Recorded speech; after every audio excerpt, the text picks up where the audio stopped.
Good morning प्यारे विद्यार्थियों। आज हम पढ़ेंगे सूरदास के भ्रमर गीत के बारे में। भ्रमर गीत एक उपालंब काव्य है और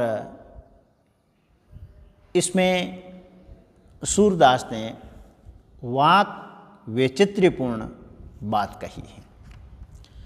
बात कहने का या उपालंब देने का जो ढंग है वो बड़ा निराला ढंग है।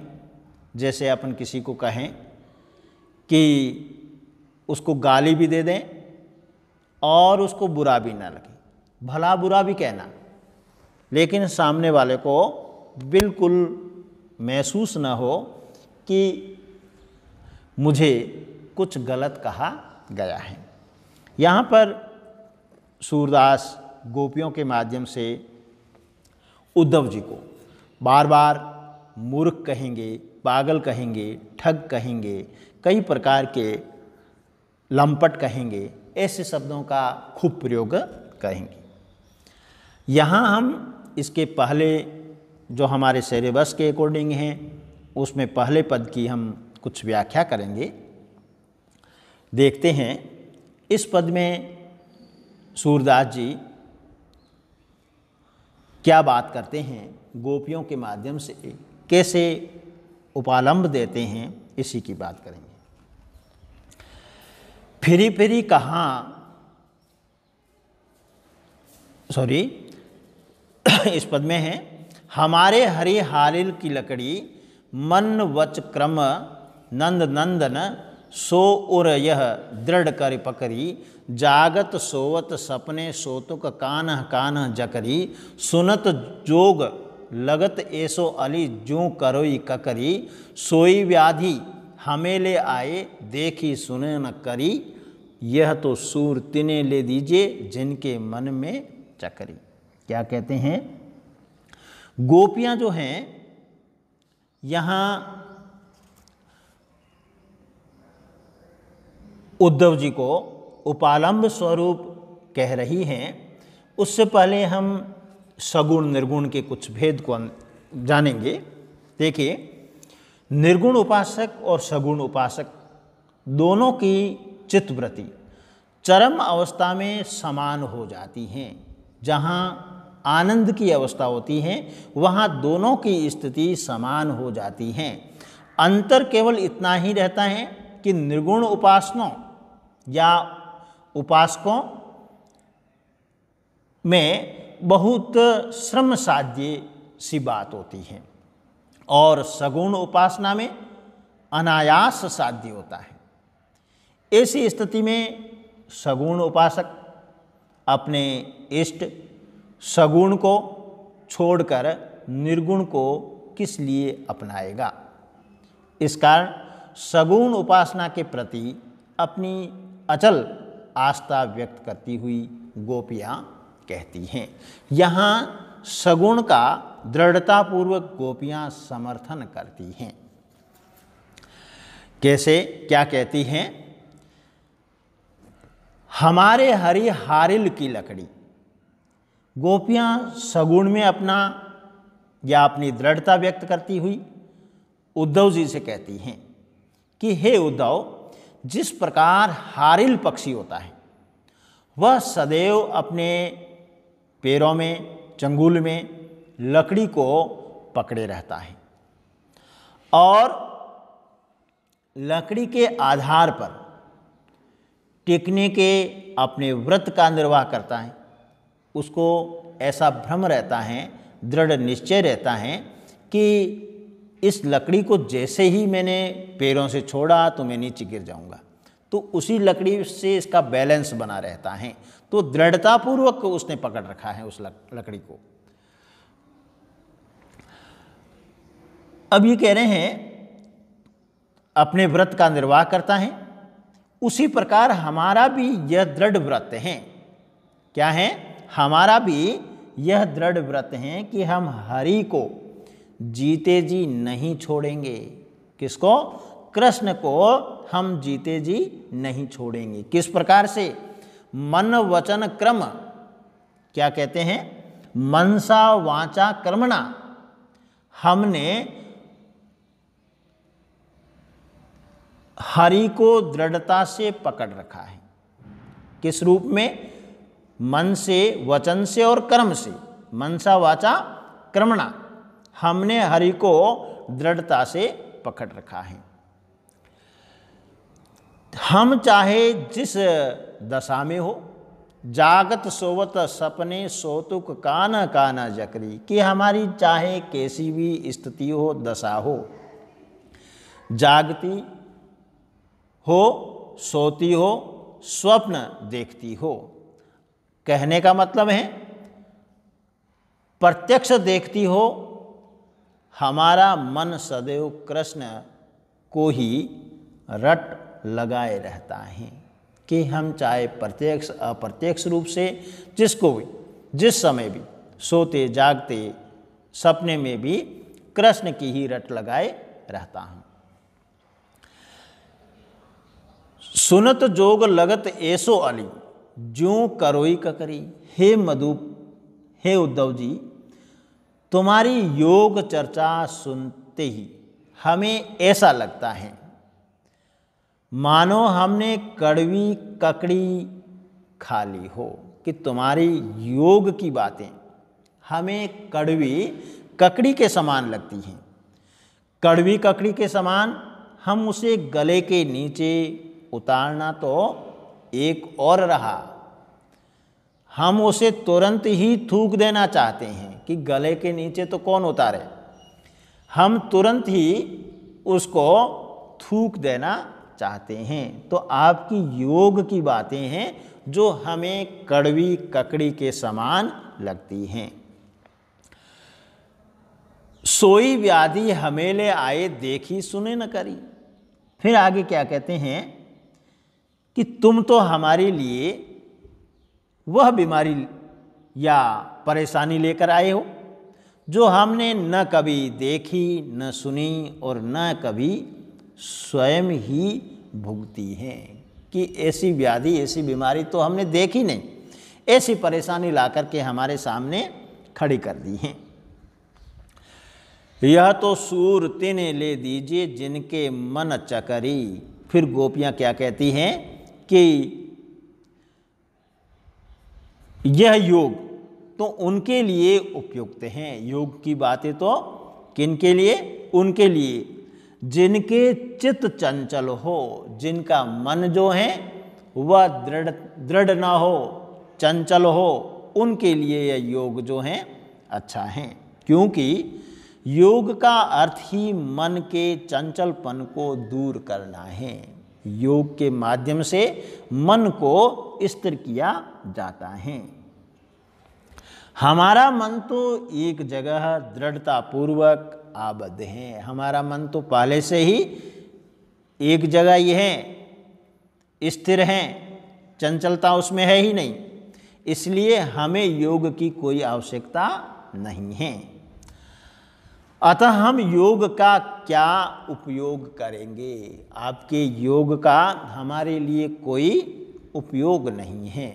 देखिए, इसमें जो चतुर्थ पंक्ति हैं, ज्यों ककरी में क्या है?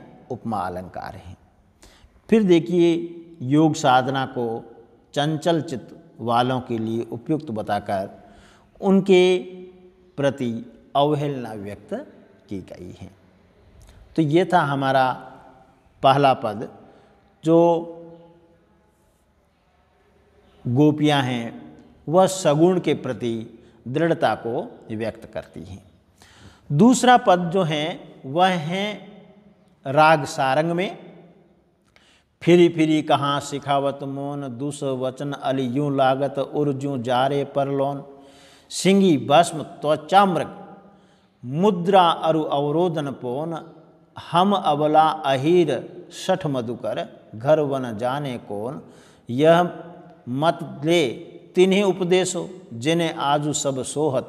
सूर आज लो सुनी न देखी पोत सूतरी पोत। देखिए, इसमें क्या कहते हैं, गोपियां अपनी मनोदशा का वर्णन जी खोलकर भली प्रकार से कह रही हैं कि अपने मन की इच्छा को गोपियाँ दिल खोल करके उद्धव जी के सामने प्रस्तुत कर रही हैं। परंतु उद्धव प्रयोग साधन पर बल दिए चले जा रहे हैं। उद्धव जी तो एक ही बात कर रहे हैं योग की, उनकी सुन ही नहीं रहे। अब जब नहीं सुन रहे हैं तो उसके फलस्वरूप गोपियाँ को गुस्सा आ जाता है और वो झल्ला उठती है। कहती हैं गोपियाँ, फिरी फिरी कहाँ सिखावत मौन। गोपियाँ उद्धव से कहती कि तुम बार बार हमको मौन रहने की यानी योग साधना का जो उपदेश हैं या शिक्षा हैं क्यों दे रहे हो। फिर हे भ्रमर, हमें तुम्हारे यह असह्य कठोर दूसर वचन अल यूं लागत उर जूं जारे पर लोन।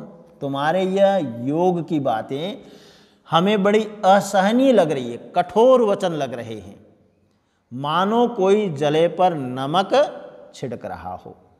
तो यहाँ पर इसका भाव यह है कि एक तो गोपियाँ कृष्ण के वियोग में वैसे ही बहुत दुखी हैं, ऊपर से उद्धव उनसे कहते हैं कि तुम चुप रहें। ठीक है, उसका अपन अन्य अर्थ में ये भी कह सकते हैं कि उद्धव ने अपनी विरह कथा कहकर अपना जी भी हल्का करने नहीं देते हैं।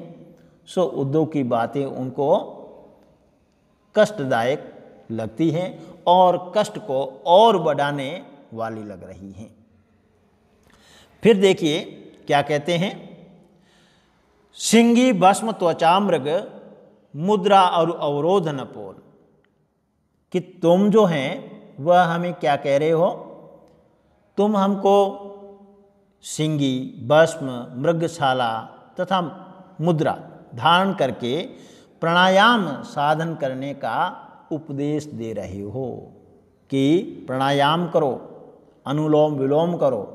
तो इस प्रकार का योग साधन का उपदेश दे रहे हो। परंतु हे मधुकर, हम अबला अहीर सठ मधुकर घर वन जाने कौन। कि हे मधुकर, तुम तो बड़े मूर्ख हो। यह तो समझ लेते कि उपदेश हमारे लिए कहाँ तक उपयुक्त हैं, कि यह उपदेश आपका योग का हमारे लिए ठीक है कि नहीं, ये तो पहले से तय कर लेते। हम अबला और जाति की अहीर मूर्ख स्त्रियां हैं। क्या हैं? हम अबलाएं हैं और जाति की अहीर हैं, इसलिए हम मूर्ख स्त्रियां हैं। यानी यहाँ मूर्ख का अर्थ है कि हम बड़ी चतुर हैं। तुम्हारी योग संबंधी ये बातें हमारी समझ में कैसे आ सकती हैं। घर बर जाने कौन, कि हम घर और वन का भेद क्या जाने। घर और वन में प्रत्येक स्थान के साथ कृष्ण संबंधी जो स्मृतियाँ जुड़ी हुई हैं, हम कहीं भी जाए उनकी पुरानी याद हरी हो जाती हैं, ताजी होकर हमें सताने लगती हैं। फिर क्या कहते हैं, या मत ले तिन उपदेशो जिन्हें आजू सब सोहत।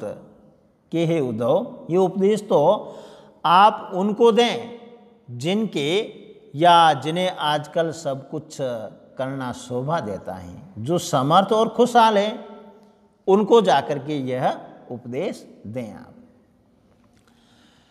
सूर आज लो सुनींद देखी पोत सूतरी बात। फिर क्या कहते हैं कि सूरदास जी कहते हैं कि गोपियाँ उद्धव जी से कह रही है कि आज तक हमने किसी को भी मोटी सूतली में मोती के गुटकों को पिरोते हुए न तो कभी देखा है और न कभी सुना है। अर्थात हे उद्धव जी महाराज, जैसे पशु हो, जैसा पशु होगा वैसा ही बंधन होना उचित है। देखिए, ये तो इसकी थी कुछ व्याख्या।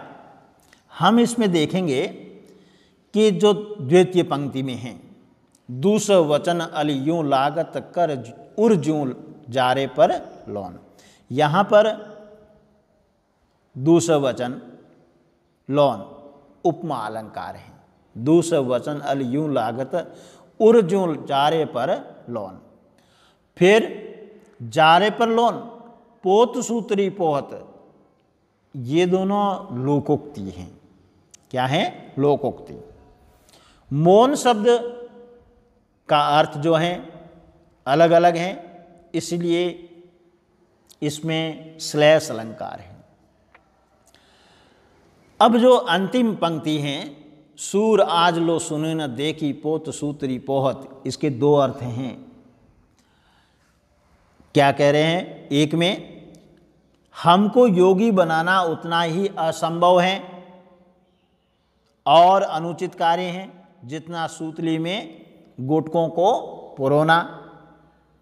दूसरे में ये कह रहे हैं हमारी बुद्धि सूतली के समान मोटी है और तुम्हारा ज्ञान उपदेश गुटकों के छेद के समान सूक्ष्म है। तात्पर्य यह है कि हमारी मोटी अकल में तुम्हारी ये सूक्ष्म बातें नहीं समा सकती हैं। मौन योग का उपलक्षण है। फिर देखिए, जले पर नमक लगाना, सूतली में पोत पोना ब्रज भाषा में एक सुंदर मुहावरे के रूप में प्रयुक्त किए जाते हैं। तो प्यारे विद्यार्थियों, आज हम इन दो पदों को ही लेंगे, कल हम इसके आगे के और पद करेंगे। तब तक के लिए धन्यवाद।